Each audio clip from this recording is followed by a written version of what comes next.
It has been several years since the movie Split came out, and after its great reception, much of us were under the belief that M. Night Shyamalan was back, and even better, it turns out that Split was actually a part of the same universe as the movie Unbreakable, which came out over a decade ago.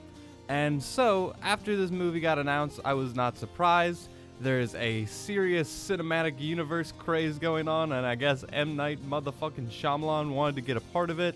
He saw those superhero dollars and thought, hey, have I done anything superhero related? And it turns out he did. And no, I'm not saying this is the last Airbender sequel we never got. This is actually a cinematic universe of Unbreakable, Split, and the new movie Glass. I don't know if there's a name for this universe yet. The M. Night superhero universe. Let's call it that for now. It took me this far into the video to remember I forgot a crucial mistake. Anyway, so I watched Unbreakable a couple weeks ago to get softened up for this movie, like a prostitute getting ready for her date.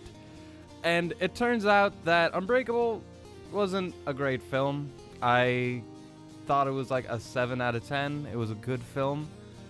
During this time, M. Night was putting out movies like Signs, The Sixth Sense, movies I think that are better than Unbreakable. Unbreakable is a very drag its feet, kind of slow burn movie with some psychological ideas and taking superheroes in a new direction, but it doesn't actually do anything after those ideas are brought to the table, so it was a kind of deflating film in my opinion.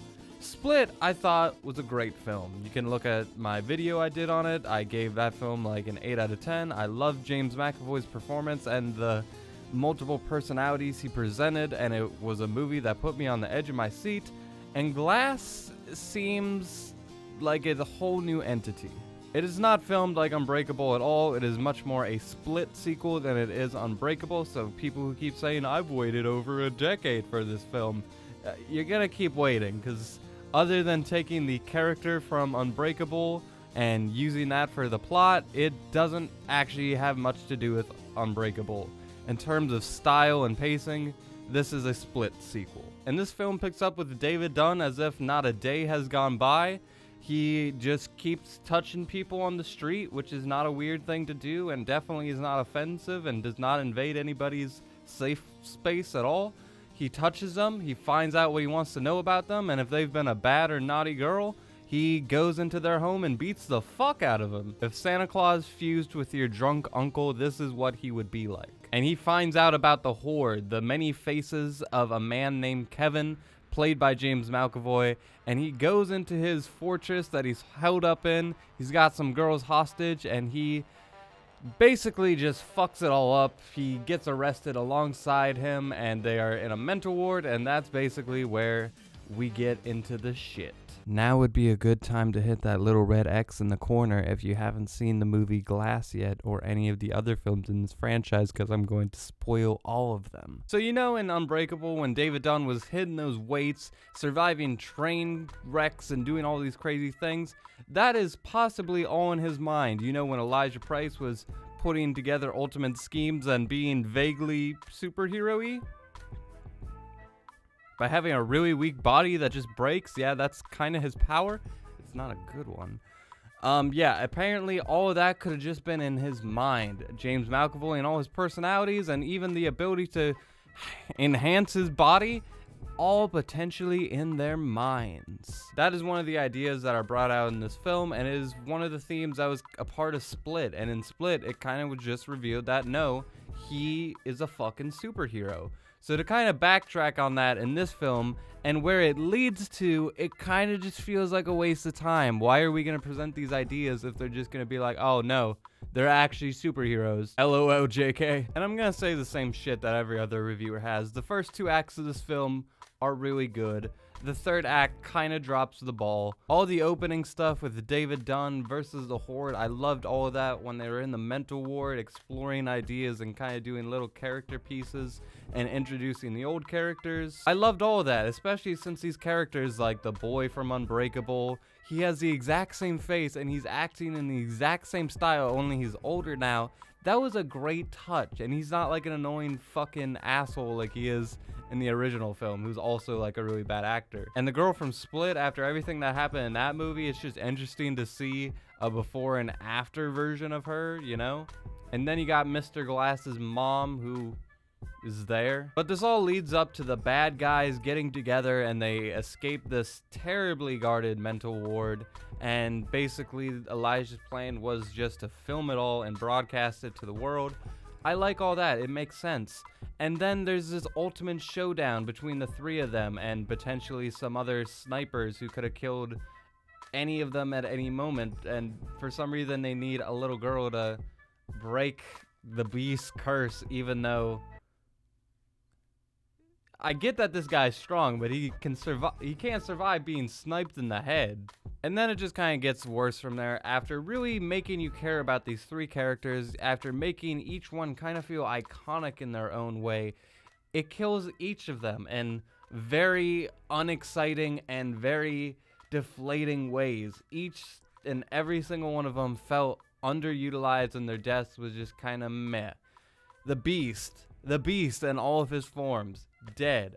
Mr. Glass, dead. David Dunn, who is now titled the Overseer, dead. And one of my coworkers, he was one of those guys, you know, he didn't really give a shit about spoilers, so I told him the twist of this movie. And when I said the twist aloud, I was like, okay, there's this woman who's trying to convince them the entire movie that they're not superheroes. She works for a shadow organization that is taking out and killing superheroes.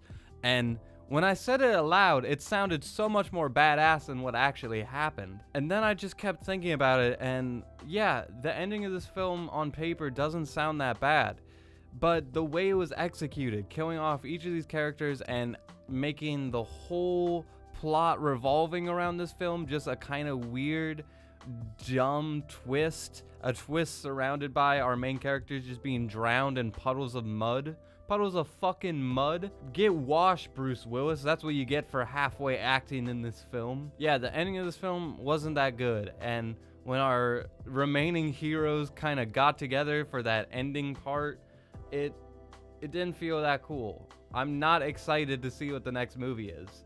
This was the most that I would ever care for these characters or this franchise, and now I don't care anymore. That's not how it's supposed to be. After you watch an Avengers movie, you're excited and stoked about the fucking Avengers. You want to see the next one. I will say I like this film more than Unbreakable, but not as much as Split. And M. Night Shyamalan, I don't know what the fuck it is. Maybe it's because these certain movies he puts himself in. Maybe it's because any movie he gets a real budget for, he has to go all out. I don't know what it is, but whenever he works on these bigger projects, they just flop. Whenever he does films like Split, like The Visit, Signs, Unbreakable, The Sixth Sense, those films are all simple, they're all interesting, and they're not these big budget, After Earth, Last Airbender, whatever the fuck movies. That seems to be where M. Night always flops. So I thought that maybe this film would be different, but despite all the cool source material at his feet, despite everything, M. Night found a way just to Shyamalan it up, and this is what we're left with. And I will say, I love this film. I love most of this film.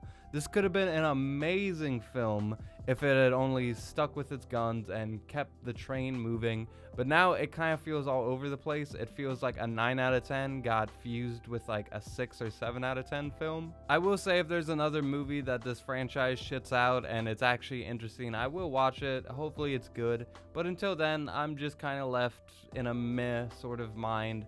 This was a good movie, don't get me wrong. It's just kind of a lowball 8 out of 10. The performances, aside from James McAvoy, none of them are spectacular. Samuel Jackson, for the first half of this movie, is barely acting, and whenever he does come back, it doesn't really feel like that Elijah Price that was in the original film. Bruce Willis does alright. There's not much for him to do here, I get it.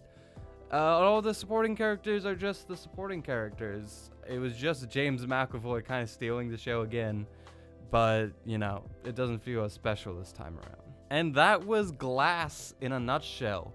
I really enjoyed this film despite everything.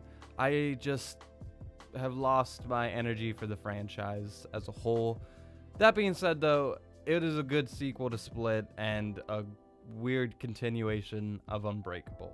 That being said, guys, thank you so much for watching. Please scroll down below and start a discussion. Click on the other videos that are somewhere on this godforsaken screen. And please, if you enjoy my content, please subscribe. I'm not begging you, I'm definitely not. And until next time, with that, Or you be left in the dust unless I stuck by